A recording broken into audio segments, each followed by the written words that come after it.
There's three things that people don't talk about. One is money, what they earn, sex or not having sex, and number three is belly fat. And this channel is a place where you can tell everything that you feel about belly fat in the comments below. All the videos have media that is just scenery, so they're meant to be listened to. And I hope you learn a lot, and I hope you leave your comments, because we all need to share whether we've had belly fat, lost belly fat, or back at it again. Take care and have a good time listening to the video. You may look in the mirror and think your weight is normal, or you may be carrying around every day those extra 20 pounds under your belt. We call them belly fat, but deep inside your belly something dangerous could be growing, a hidden layer of fat that wraps around your organs like a thick blanket.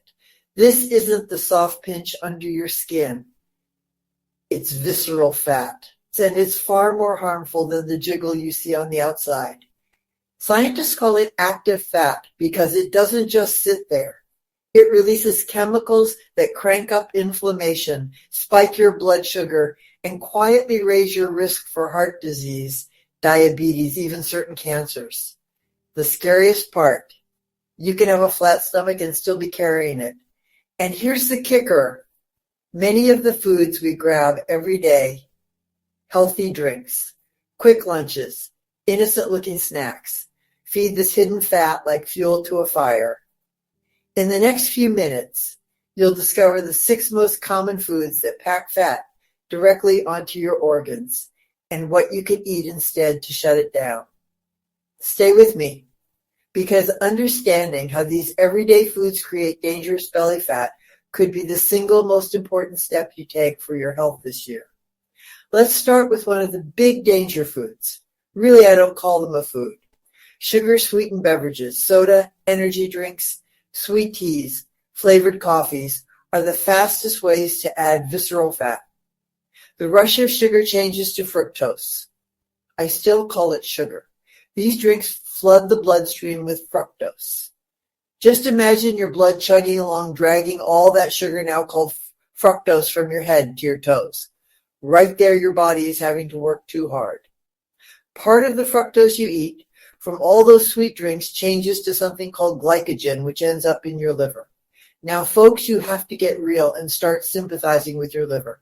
Your liver is the cleaning lady for your body. A huge job, and you do it no favors by guzzling soda, etc.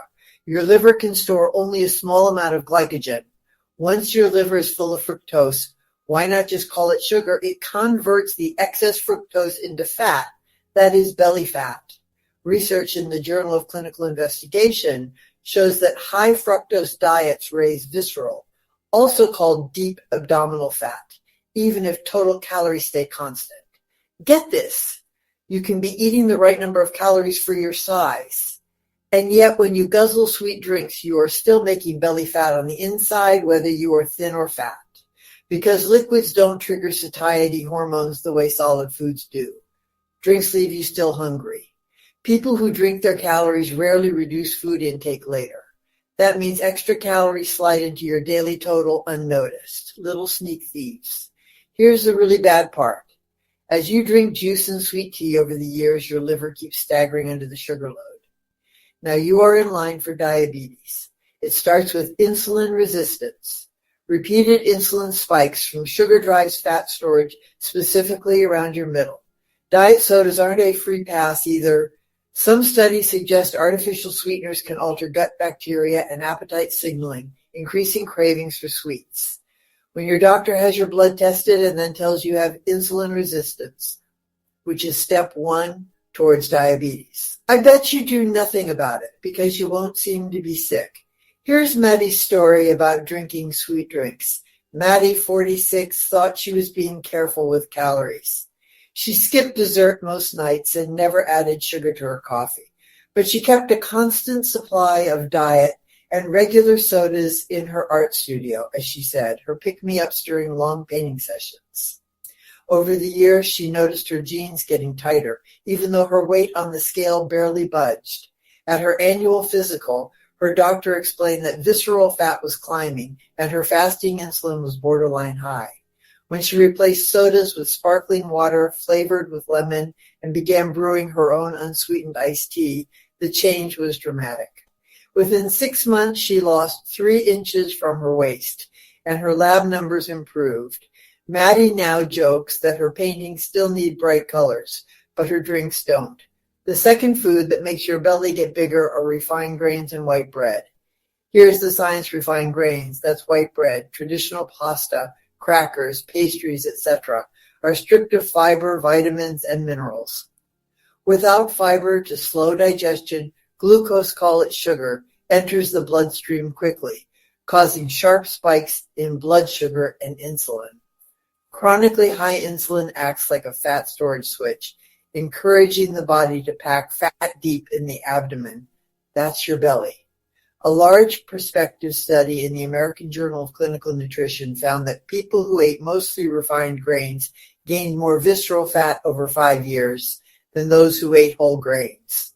Whole grains, in contrast, contain resistant starch and bran that slow absorption, improve gut microbiota, and reduce inflammatory markers linked to belly fat. Here's Tara's story. At 71, she baked bread every Sunday using the same white flour recipe her grandmother taught her. When her doctor recommended, she cut refined carbs to help her borderline diabetes. Tara resisted until her granddaughter suggested a weekend project, experimenting with whole grain sourdough. They spent afternoons kneading dough made from rye and spelt. Tara discovered she loved the hearty flavor, and her blood sugar readings leveled out. After 6 months, she'd lost 4 inches from her waist. She still bakes weekly, but now her kitchen smells of nutty whole grains instead of plain white flour. For those of us that don't bake bread, buy brown, wheat, rye, any dark loaf, or better yet, cut down on bread. Remember, bread is a carbohydrate, and just like magic, once you eat carbohydrates, they turn to sugar in your body. The next foods that increase your belly are trans fats and hydrogenated oils. Here's the science. When you get oil straight from the product, like olive oil from olives or coconut oil directly smushed from coconuts, it is expensive, but you're worth it. Your body gets healthier, that is, if you use them in moderation. Once produced, such as olives, coconuts, etc., go to a factory, they become artificial trans fats, created by hydrogenating them. Those in it, for big-time money, want it hydrolyzed to give it a long shelf life on store shelves. Plus, they sell them cheaper. What do trans fat do to you and your belly? They wreak havoc on your metabolism. Even small amounts raise LDL, the bad cholesterol, lower HDL, the good cholesterol, and ignite inflammation. Did you know that 90% of pain is caused by inflammation? Sorry to tell you about animal trials, but at least these animals were switched back to better food. A controlled trial at Wake Forest University found that animals eating trans fats gained 30% more abdominal fat than those eating the same calories from monounsaturated fats, the pure oils. Trans fats interfere with insulin receptors, pushing glucose into fat cells and encouraging central obesity. Translation: bigger bellies. Although many countries have restricted trans fats, especially in Europe, they can still appear in inexpensive baked goods, microwave popcorn, or anything listing partially hydrogenated oil. Right here, you need to know that sugar and trans fats increase your cholesterol. You do need some cholesterol, but here in North America, most people have high cholesterol, taking them into inflammation, pain, and illness. It's a slow form of death. Anne breaks the snack habit at age 55 and loved the convenience of individually wrapped pastries and microwave popcorn during late-night TV binges. When she learned that her cholesterol was creeping upward, she checked labels and was shocked to see partially hydrogenated oil everywhere. Determined, she swapped her snacks for air pop popcorn with olive oil drizzle and homemade granola bars. 3 months later, she felt lighter and noticed her waistband loosening. Her next lipid panel showed marked improvement, confirming that ditching trans fats had paid off. Oh boy, right here I know you don't want to hear about wine and beer, but we are going to talk about them anyway. Alcohol.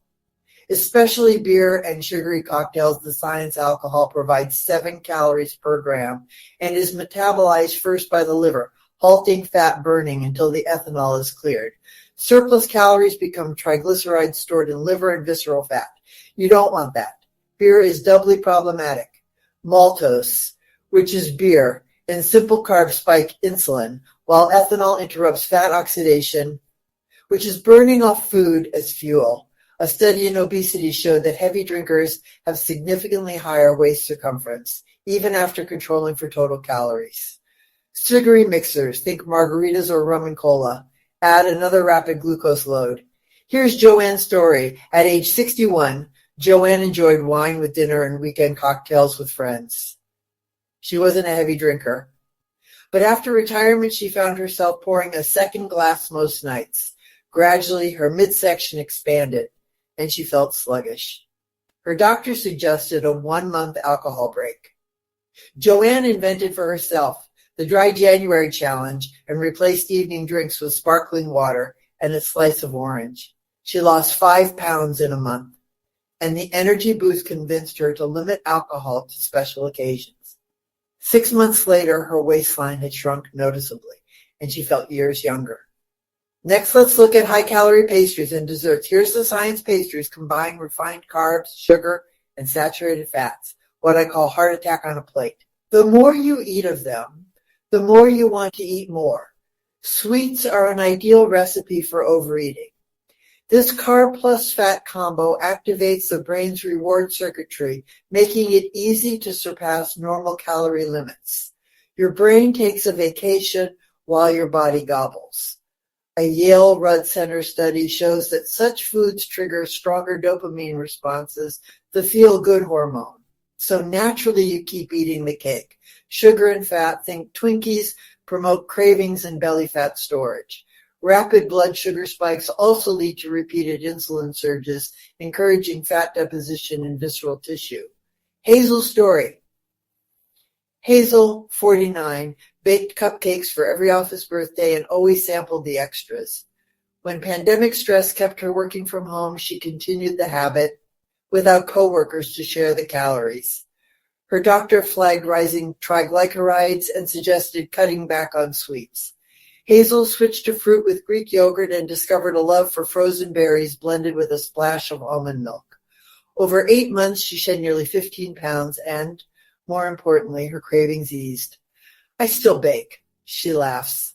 But now, most of the cupcakes go straight to neighbors. Now let's look at processed meats. That's lunch meat.